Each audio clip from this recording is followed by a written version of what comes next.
Labeling madness unleashed. Last semester, I moved in with a new roommate, Greg, who seemed like a perfectly normal guy, except for his slightly unnerving enthusiasm for organization.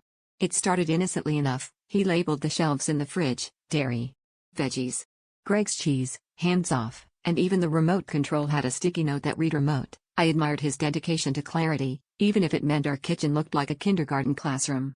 My friends joked that living with Greg was like living inside a giant office supply store, but I shrugged it off. After all, at least I'd never lose the salt again. About a month in, things started to escalate. I came home to find every single item in the apartment labeled: lamp, sofa, carpet, rug, and toilet, Greg's throne. He even labeled my goldfish, who now swam around with a little sign on its tank that said fish, not for eating. The real kicker came when my girlfriend came over and Greg handed her a name tag that said visitor, temporary. She thought it was a joke. I wasn't so sure. Soon, Greg's labeling obsession reached new heights. He started labeling things that didn't even need labels.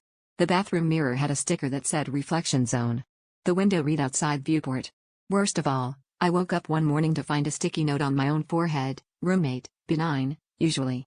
I tried to have a conversation with him about personal boundaries, only to find a label on my coffee mug that said Ben's boundaries, fragile, handle with care. The man was relentless. But the true moment of madness came when I walked in to find little paper flags floating midair, suspended on pieces of string, each one reading oxygen. When I asked Greg if he'd maybe gone a little overboard, he just smiled and said, "I just want everyone to know what they're breathing in here." That was the day I realized Greg had labeled everything in the apartment, except his own sense of boundaries. Turns out, that was the only thing truly missing a warning label.